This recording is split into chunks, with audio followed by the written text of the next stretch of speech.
Pierogies are a dumpling. A dumpling filled with either a savory potato or fruit or some other sweet filling, but it's a dumpling. And a lot of people buy them because they feel that it's too difficult to make themselves. I'm here to tell you that pierogies are delicious and easy to make. I'm Chef Dan and I'm almost vegan.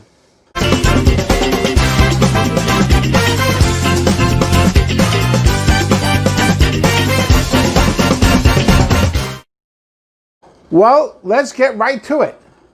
I'm going to use a wonton wrapper to use as the wrapper in my pierogies. And it is really the easiest way to go. Look, the idea here is to make pierogies. So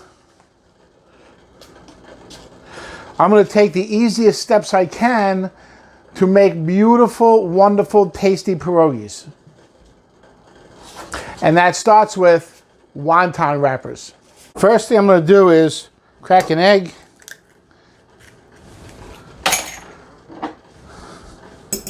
I'm going to beat up that egg. This is my pierogi maker. You can get them on Amazon, $5, $6. And this is a round wonton wrapper. You can get this at any large grocery store in the produce section. Small grocery stores may or may not have it. Large grocery stores will probably have it in the produce section. If you use a square one, that's fine. Round one, you see, fits perfectly. A square one, you might have to use a scissor and trim it to make it fit perfectly. I take a little egg right on my finger and just moisten the edge of the wonton wrapper.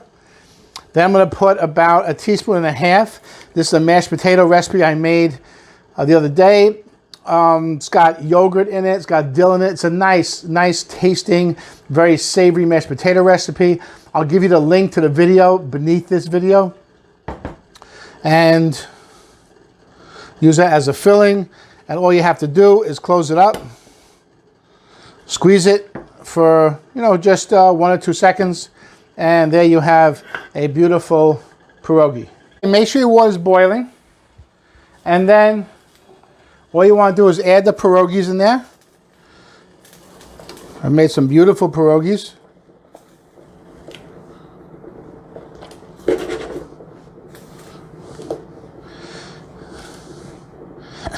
And after you put them in, you want to give it a gentle stir, just to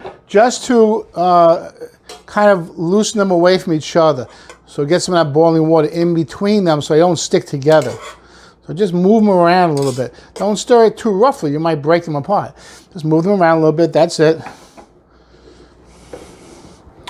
And then we're going to bring this back to a gentle simmer. You don't want to boil it. You don't want to boil it roughly because the rough action will break apart the pierogi. So just bring it back to a gentle simmer.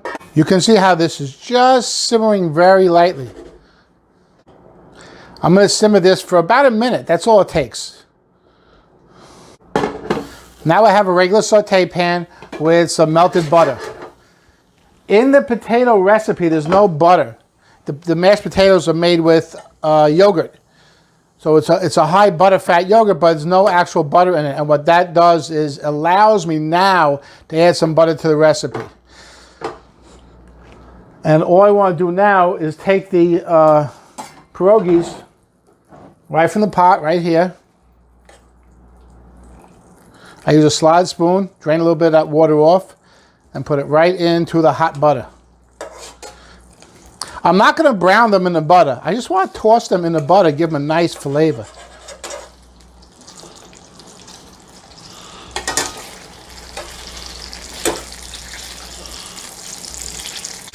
Now you see I've taken the pierogies out of the pot using the slide spoon and put them into a pan with about 1/8 inch of butter in there. And if you want, you don't have to flip them in the pan like that. Just take them and turn them over once, and you're kind of finishing them in the butter. Just finish them in the butter like that.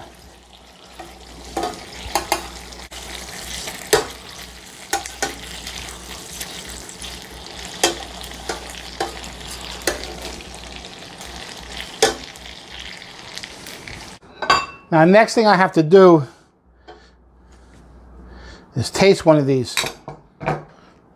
And I love a little ketchup with my pierogies. I don't know why. Maybe it's the combination of the ketchup and potato. Love it.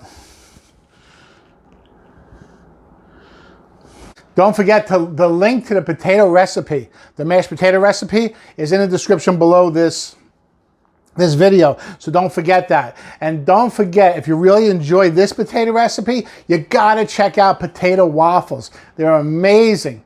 So I'm Chef Dan. I'm almost vegan, and I'll see you at the next video.